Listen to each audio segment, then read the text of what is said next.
কুমারঘাট পুর পরিষদের অন্তর্গত শারদাপল্লী এলাকায় অগ্নিকাণ্ডে ব্যাপক ক্ষতি হয়েছে। ক্ষতিগ্রস্ত পরিবার পরিজনরা আজ সংবাদ মাধ্যমের মুখোমুখি হয়ে বিস্তৃত জানিয়েছেন। জানা গেছে, শারদাপল্লী ৩ নং ওয়ার্ডের বাসিন্দা নির্মল দেবের বাড়িতে হঠাৎ অগ্নিকাণ্ডের ঘটনা ঘটে। এতে পুরো বাড়িটি সেখানে ঝলসে যায়। কিভাবে অগ্নিকাণ্ডের ঘটনা ঘটল, সমগ্র বিষয়গুলো তুলে ধরা হয়েছে তাদের তরফে। আমার নাম হইল ফণীন্দ্র দাস, কুমারঘাট মিউনিসিপ্যালিটির ১৩ নম্বর ওয়ার্ডের বাসিন্দা। আমার পাশের বাড়ি একদম নির্মল দেব, তার বাবার নাম অমর দেব।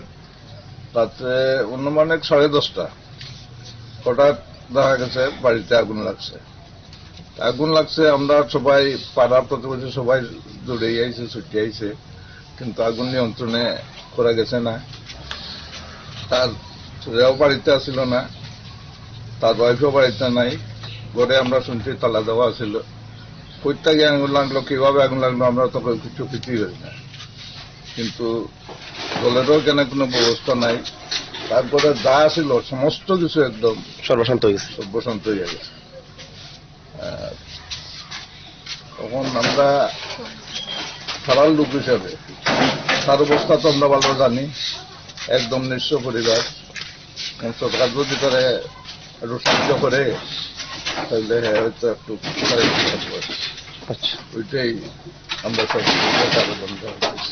গতকালকে যে রাত্রেবেলা যে আগুন সৃষ্টি হয়েছিল এলাকাতে, তো আপনারাও আইসেন এলাকা? আমরাও সবাই আইসি, একদম আমার পাশের বাড়ি। দমকল বাহিনী কর্মীরা আইসে, কিন্তু দমকল আস্তে আস্তে সমস্ত কিছু একদম শেষ হয়ে গেছে, সর্বশান্ত হয়ে গেছে, সব শেষ হয়ে গেছে, কিচ্ছু বাইট ফুটা গেছে। এই অবস্থা গণবসতিপূর্ণ এলাকা, যেখানে আগুনের সৃষ্টি হয়েছে। দুই সাইডে ঘর, সব সাইডে ঘর আছে, কিন্তু ফাঁসের করে কিছু ক্ষয়ক্ষতি হয়েছে। বলছেন অবশ্য, কিন্তু ফাঁসের করে। আপনাদের কি মনে হইতেছে মানে হঠাৎ করে আগুনটা দেখে? আগুনটা তো আমরা বুঝতে পারতেছি না কোথা লাগলো। আচ্ছা আচ্ছা। কারণ করে তো লোক নাই, তার ফাঁসের করে বাবা তারা বসবাস করে, তারাও তখন ঘুমে আসছিল শুনছি যেটা। আচ্ছা, মানে এটা পাকা করছিল? হ্যাঁ, পাকা করছিল যে? না, ঘরটা খাসা ঘর। আচ্ছা, বাঁশের বেড়া, টিনের সামনে আসছিল। মানে দৈর্ঘ্য ইন্টু প্রস্থ জানা আসেনি আপনাদের? হ্যাঁ, দৈর্ঘ্য ইন্টু প্রস্থ জানা আসেনি ঘরে যখন? দৈর্ঘ্যটা কত? 817 ঘর, একশাল্লা বারিন্দা এই আসছিল। ধন্যবাদ। কালকে হঠাৎ করে রাত্রে 10:30 11টার সময় আমার ফোন করছে পাড়ার থেকে অভিজিৎ ভট্টাচার্য। আমি বাসাতে আসলাম, আমার ফ্যামিলিও বাসাতে আসেন না। ফ্যামিলি আসলো বাপের বাড়িতে, তারা মানে 2-3 দিন হয়েছে গেছে আর কি। আমি টুকটুক চালাই, সকালবেলা বাড়িয়ে গেছি, আর আইসি না বাড়ি। হঠাৎ করে 10:30টার সময় আমার অভিজিৎ ভট্টাচার্য ফোন করিয়া কয় তোরা বাড়িতে আগুন লাগিয়ে গেছে। তখন আমি ফায়ার সার্ভিসের পিছনে আইসি, আমার আগে ফায়ার সার্ভিস আইসি, তার পিছনে আমি আইসি। ইয়ার তো দিকে আগুনের যে সীমা, এটা মানে কন্ট্রোলের বাইরে। ঘরের ভিতরে যা জিনিস ওখানে কিচ্ছু বাসা নিয়েছেন, সবকিছু। রাত্রে কয়টা নাগাদ খবর পেয়েছেন আপনি? আমি 10:30টা নাগাদ খবর। আপনার কি অনুমান হইতেছে হঠাৎ করে যে আগুনের? অনুমান বলতে দেখেন, ঘর তো বাইরের দিকে লক করা আসলো, তালা মারা আসলো, বাড়িতে কেউ নাই, আমিও নাই। রান্না টান্না আমরা করি না, কারণ তারা গেছি যে আমি মাথারা ঘরে খাওয়া দাওয়া করি। তারপর এখন কি লাগছে তো এটা সঠিক কইতে পারতাছি না। আপনার পরিবারে কারা কারা আছে? আমার পরিবারে 2 মেয়ে আমার আর আমার ওয়াইফ। সেপারেটই দিছি কেন খাওয়া দাওয়া করি। আর মা বাবা আছে, ছোট ভাই আছে এই ঘরে, তাকে পাশের ঘরে। আচ্ছা, এখন আপনি কি চাইবেন সরকারের কাছে? সরকারের কাছে চাইবেন বলতে, আমার তো অবস্থা বেশি ভালো না, টুকটুক চালাইয়া কয় টাকা রুজি করি, একটু সাহায্য কেমন করা যায়। আপনার ঘরের পাশে কি অন্যান্য ঘর আসছিল? আসছিল, আমার ভাইয়ের ঘর আসলো, পিসাত্তো ভাইয়ের ঘর, আইনার ঘরেরও কিছু ক্ষয়ক্ষতি হয়েছে। এদিকে হিটে গিয়ে তিনা ঘরের ভিতরটা জ্বলছে অনেক কিছু। আচ্ছা, তো প্রশাসনের তরফ থেকে কেউ আইসলো? আইসল। কারা আইসে? এসডিপিও স্যার আইসে, লোকে আরো 2জন অফিসার আইসে। ক্যাশ টাকা ছিল 60,000-এর মতো, আর কিছু হালকা পাতলা সোনার জিনিস আসলো, মেয়ের আসলো, আমার ওয়াইফের আসলো, আমার একটা আংটি আসলো। তারপরে এভরিথিং ডকুমেন্টস আমার পুরো পরিবারের, আমার মেয়ে 2 মেয়ের, আমার ওয়াইফের, আমার Aadhaar card, PRTC, OBC, ration card, সবকিছু।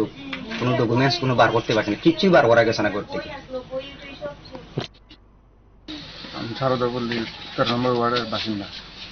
গতকালকে রাত্রে হঠাৎ করে অনুমানিক 10:30টার সময় আমার পাশের ঘর নির্মল দেব, তারপরে হঠাৎ করে আমরা আগুন দেখি, দেখতেছিলাম। তো প্রথমে দেখি তারপরে মানে প্রচন্ড আগুন, কোনো ধারে যাওয়ার মতো কোনো অবস্থা নাই। তো পাশাপাশি দেখা যাচ্ছে যে আমার ঘরেও আগুন হয়ে পড়ছে।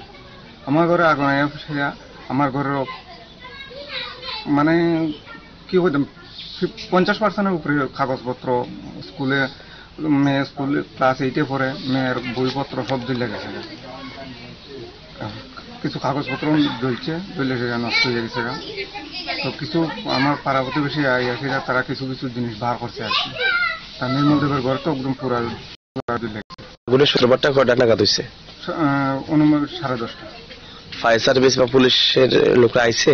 হ্যাঁ আইছে, ফায়ার সার্ভিস আছে, এসডিবি আমাদের আচ্ছা, স্থানীয় বিধায়কও আইছে? আচ্ছা, তারপরে আমাদের বিধায়ক আচ্ছা আইছে রাত্রেবেলা। আপনি এখন কি চাইবেন সরকারের কাছে? আমি সরকারের কাছে এটাই চাই যে আমরা তো একদম গরিব মানুষ, আর তো মানে এখন পূজার মুহূর্তে এত বড় ক্ষয়ক্ষতি হয়ে গেছে। যদি সরকার যদি আমার যদি কিছু সাহায্য করে তো। আপনার পরিবারে কারা কারা আছে? আমার মেয়ে আর আমার। কি করেন আপনি? আমি পেশায় এসপিও চাকরি করি। হ্যাঁ, এসপিও চাকরি করি। এসপিও চাকরি। তো তখন সঙ্গে সঙ্গে আইসেন না, আপনার না ডিউটিতে ছিলেন? ডিউটিতে।